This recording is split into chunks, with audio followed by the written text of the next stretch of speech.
Bismillahirrahmanirrahim. Assalamualaikum warahmatullahi wabarakatuh. Alhamdulillahirabbil alamin. Alhamdulillahilladzi hadana li hadza wa ma kunna linahtadiya laula an hadanallah. Nasyhadu an la ilaha illallah wa nasyhadu anna Muhammadan abduhu wa rasuluh wa la nabiyya ba'da. Asbahna ala fitratil Islam wa kalimatil ikhlas wa ala dini nabiyina Muhammadin sallallahu alaihi wasallam wa ala millati abina Ibrahim hanifa wa ma kana minal musyrikin. Allahumma salli ala sayyidina Muhammad wa ala alihi wa ashabi ajmain. Qala Allah ta'ala fi kitabihil karim, ya ayyuhalladzina amanu ruk'u wasjudu wa'budu rabbakum waf'alul khaira la'allakum tuflihun. Wa qala al-Mustafa Rasulullah sallallahu alaihi wasallam, al-qayyisu man dana nafsahu wa amila lima ba'dal maut. Shadaqallahul azim wa shadaqar rasul. Perkenalkan, nama saya Hananto Widiaksono, mahasiswa Sekolah Tinggi Ilmu Tarbiyah Pemalang, program studi Pendidikan Agama Islam, nomor induk mahasiswa 3190032. Dalam kesempatan yang baik ini, marilah tidak henti-hentinya kita mengucapkan rasa syukur kehadirat Allah Subhanahu wa taala atas berbagai nikmat yang telah diberikan oleh Allah Subhanahu wa taala kepada kita, yang tentunya tidak mungkin bisa kita hitung satu persatu. Oleh sebab itu Allah dalam Quran surat Ar-Rahman menyebutkan, fabi ayyi ala'i rabbikuma tukadziban. Nikmat Tuhan manakah yang kamu dustakan? Sebagai pertanyaan yang tidak perlu dijawab, sekaligus penegasan bahwa banyaknya sekali nikmat yang diberikan Allah Subhanahu wa taala pada kita. Pada kesempatan yang baik ini, saya ingin mengemukakan sebuah materi, yaitu sukses dalam pandangan Islam berdasarkan tafsir dari surat Al-Hajj ayat 77. Dalam surat Al-Hajj ayat 77, Allah Subhanahu wa taala berfirman, A'udzubillahi minasyaitonirrajim. Bismillahirrahmanirrahim. Ya ayyuhalladzina amanu ruk'u wasjudu wa'budu rabbakum waf'alul khaira la'allakum tuflihun. Pada ayat ini Allah Subhanahu wa taala secara jelas menyebutkan ada 4 hal yang bisa membuat seseorang menjadi orang yang sukses, menjadi orang yang beruntung, menjadi orang yang bahagia. Ya ayyuhallazina amanu. Ini adalah syarat yang pertama. Kunci kesuksesan yang pertama bagi seorang muslim adalah dia orang yang beriman. Dalam tafsir Al-Misbah diceritakan bahwa dalam Al-Quran ada 92 titik, 92 ayat yang dimulai dengan ya ayyuhallazina amanu. Yang semua ayat yang didahului dengan ya ayyuhallazina amanu maka wajib kita perhatikan isinya. Maka tentu kita juga harus menjadi perhatian terhadap ayat ini. Dan syarat pertama ini semoga kita sudah melewatinya. Para rekan-rekan semuanya, saudara-saudaraku semua sudah melewati syarat ini, bahwa kita adalah orang-orang yang beriman, insya Allah. Syarat yang kedua adalah urku'u wasjudu, ruku' dan sujud. Inilah kemahabesaran Allah Subhanahu wa taala, yaitu dengan menceritakan 2 bagian kecil dari sebuah ibadah, yaitu sholat, untuk menunjukkan bahwa pentingnya sholat itu sendiri. Tentunya sholat ini adalah bagian dari kewajiban kita yang harus kita jaga. Sebagai seorang mukmin, apalagi seorang mukmin laki-laki, marilah kita kejar bagaimana keutamaan untuk mendapatkan sholat itu. Makanya dalam kata-kata lain, dalam hadisnya Rasulullah menyatakan menegakkan sholat, bukan sekedar melaksanakan sholat, menegakkan sholat mulai dari ibadah wudhu, ya, bagaimana menjaganya, ya, bagaimana menjaga kualitasnya, bagaimana menjaga prosesnya supaya luar biasa, supaya hidup kita menjadi hidup yang beruntung. Bagi seorang laki-laki sebagai contoh, minimal untuk mendapatkan kemuliaan, mendapatkan keberkahan sholat, ada 3 hal yang harus diperhatikan ketika kita melaksanakan sholat. Yang pertama, secara tempat. Di manakah tempat terbaik untuk sholat? Yaitu di masjid. Maka seorang laki-laki sholatnya ya di masjid.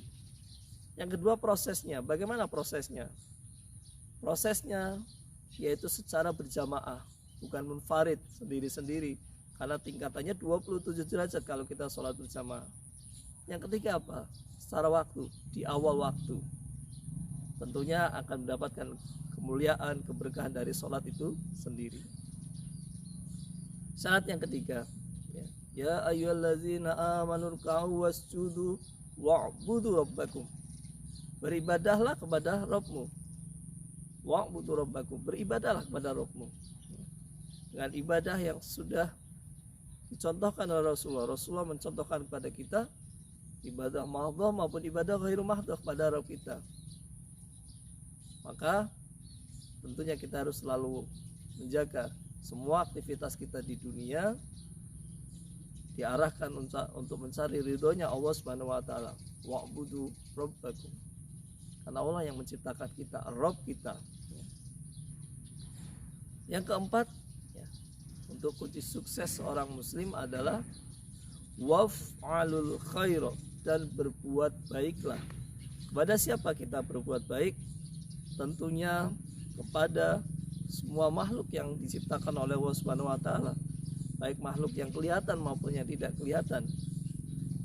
Makhluk yang kelihatan sebagaimana alam semesta ini, lingkungan hidup yang kita diami ini harus kita jaga kebersihannya, kita jaga kelestariannya, kita jaga kebermanfaatannya, tidak hanya dihancurkan, kita eksplorasi berlebihan sehingga menimbulkan kerusakan. Tentunya kita jaga.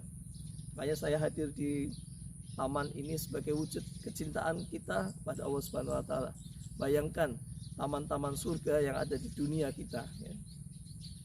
Kemudian bagaimana menjaga kebaikan pada makhluk hidup, ya, hewan, ya, tanaman, ya, kemudian kepada saudara kita, pada ayah kita, kepada ibu kita, kepada saudara-saudara kita, kepada guru-guru kita.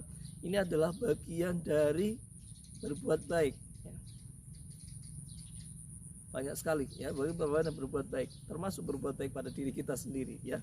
Jangan sampai kita melalaikan diri kita, menghancurkan diri kita dalam kemaksiatan, menghancurkan diri kita ke dalam kerusakan badan kita dengan merokok misalnya, ya. Banyak sekali anjuran untuk merokok, tapi kadang-kadang ini selalu dilupakan, ya. Maka ini bagian dari sesuatu yang perlu kita pikirkan bersama, ya. Dan ayat ini ditutup dengan sebuah kalimat la'allakum tuflihun. Maka engkau akan menjadi orang yang muflih. Kata la'allakum dalam bahasa Arab, ya, kosakata ini mengandung arti yang luar biasa. La'allakum, maka itu adalah pasti, ya. Pasti terjadi, ya. Siapakah yang lebih baik janjinya dari janjinya Allah Subhanahu wa taala? Kalau orang berjanji, saya berjanji, terkadang sering lupa, banyak lupanya, banyak khilafnya. Tapi kalau Allah berjanji, mana yang lebih baik janjinya dari janjinya Allah? La'allakum tuflihun, maka engkau pasti akan menjadi seorang yang beruntung, orang yang muflih.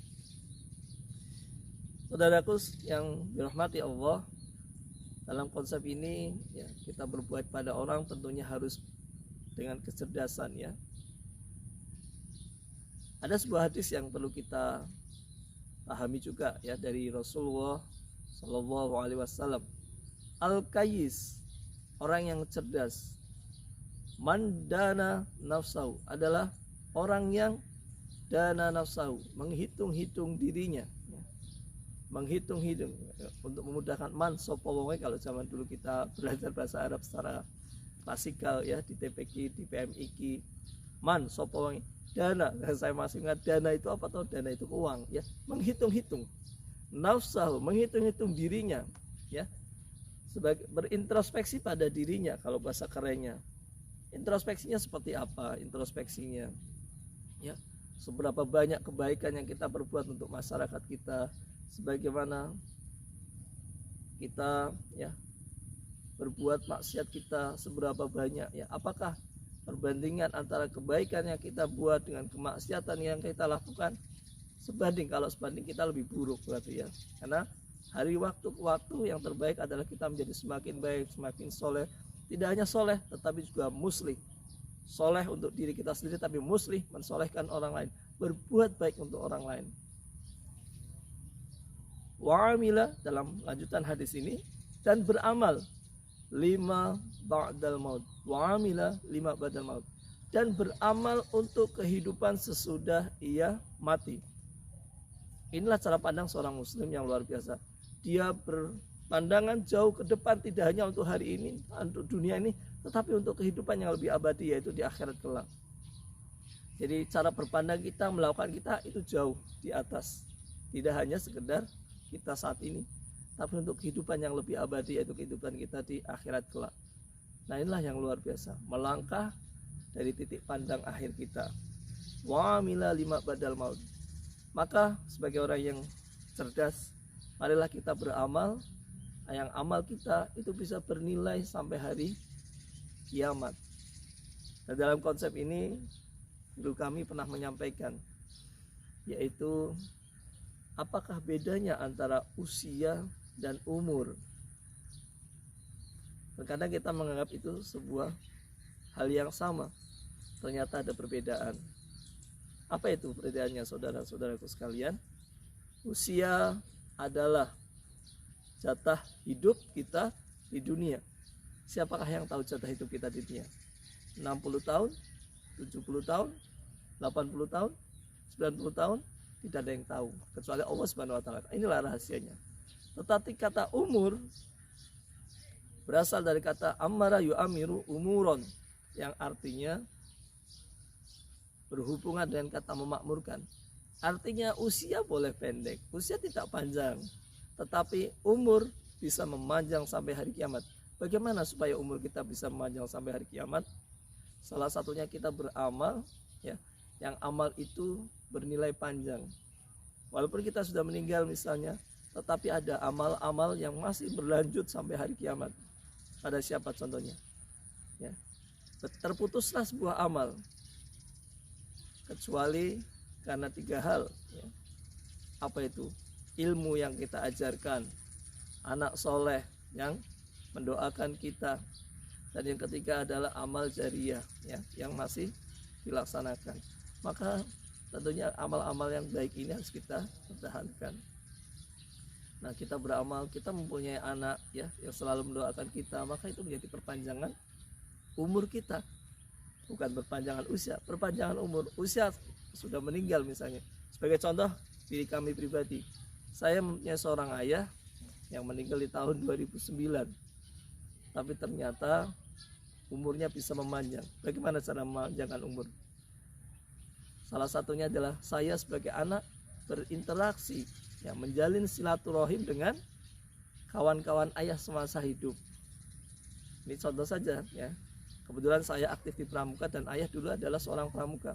Saya berteman dengan dengan para rekan-rekan ayah semasa masih hidup di Kuartir Cabang Pemalang. Maka ketika melihat saya langsung ditanyakan, putrane Kak Wargo gitu. Putrane Kak Wargo. Nah, saudara kita mengingat putranya Kak Wargo misalnya. Putranya Kak Wargo, kata yang diingat apa? Apakah keburukannya ataukah kebaikannya?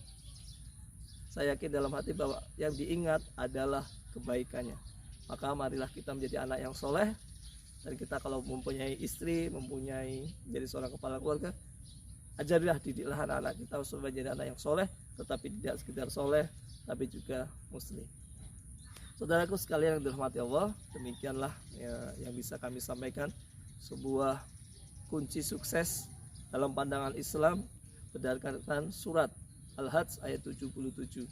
Saya bacakan ulang agar kita bisa lebih memantapkan. A'udzubillahi minasyaitonirrajim. Bismillahirrahmanirrahim.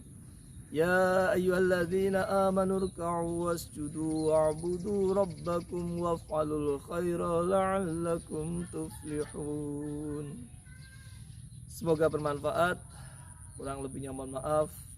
Segala kebaikan datangnya dari Allah Subhanahu wa taala dan segala keburukan datangnya dari kami pribadi yang lemah ini. Wabillahi taufik wal hidayah. Assalamualaikum warahmatullahi wabarakatuh.